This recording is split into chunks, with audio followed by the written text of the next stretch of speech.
Hello, Lockport Township High School District 205 parents and guardians. Dr. Bob McBride, Superintendent, with your board meeting brief for our Board of Education meeting, which took place live in person here in the Porter Room on Monday, February 22nd. There are many things on the board agenda, but I want to start by talking about some of our students.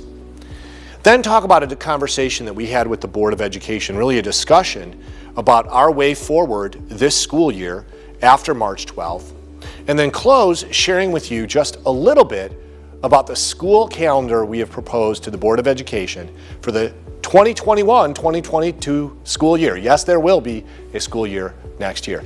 We started our meeting with students. First, we celebrated a senior, Austin Molitor. He is a National Merit Finalist.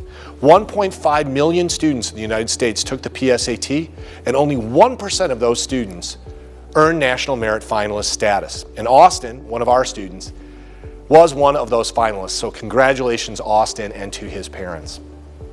We also celebrated 9 students who are in a top 1% as well.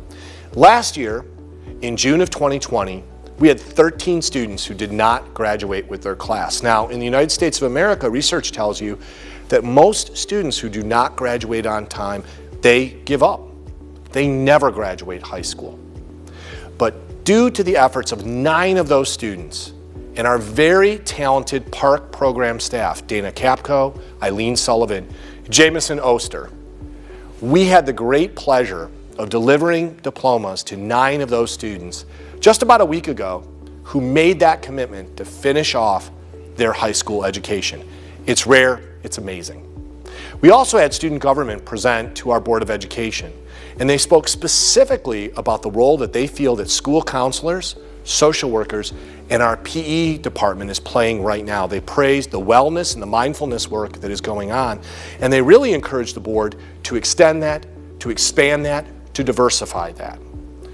Great to hear from our students.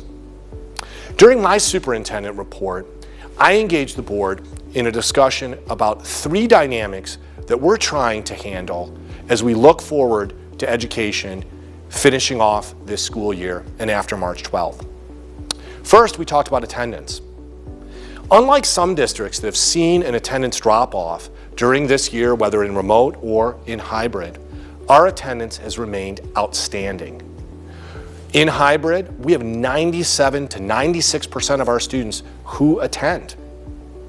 Also, we only have 7% of our students who have elected to go fully remote. We talked about 6-foot distancing, which we know that can mitigate close contact in terms of COVID.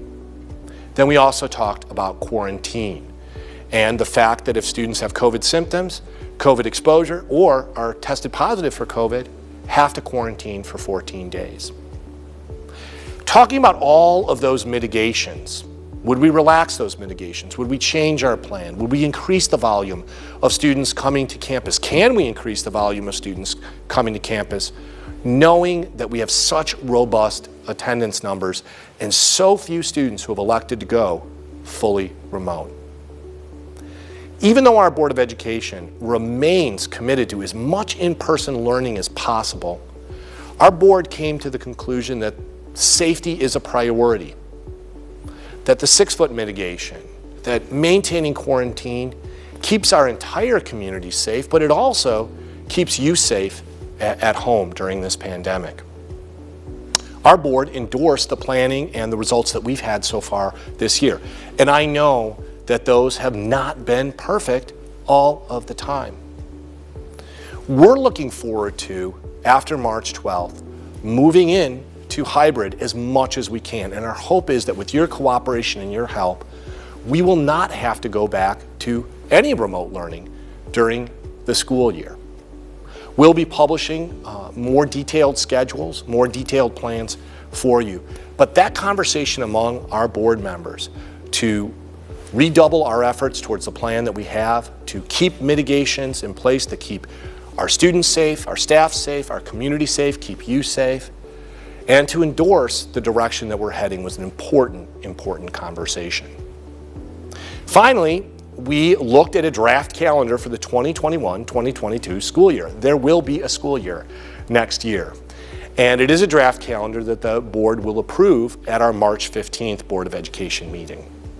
A few important dates on that calendar that families might want to pay attention to. We are proposing to start school on Monday, August 16th, 2021, and proposing to end school next year on Friday, May 27th, 2022. We've worked to make our calendar as complementary to the 7 feeder districts that feed into us.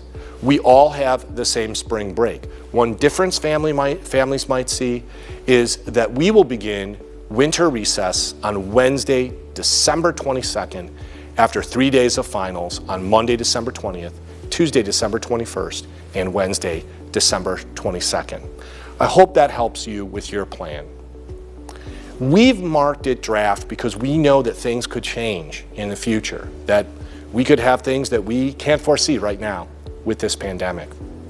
But as we hope for a world after COVID, we also hope to see a day on August 16th where we might be able to put together 4 or 5 days of all of our students back. We're positive and we're optimistic about that.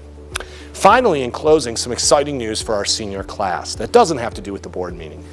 We are currently looking forward to announce our plans for prom, graduation, and senior late night. We know how important those are to our seniors, and we want to deliver that for you after all you've been through with this pandemic. Thanks so much for turning into this board meeting brief. Appreciate your support, your engagement, your listening, and everything that you're going through during these incredible circumstances and unusual times. Please mask up, back up, and wash up, and stay safe. Thank you so much.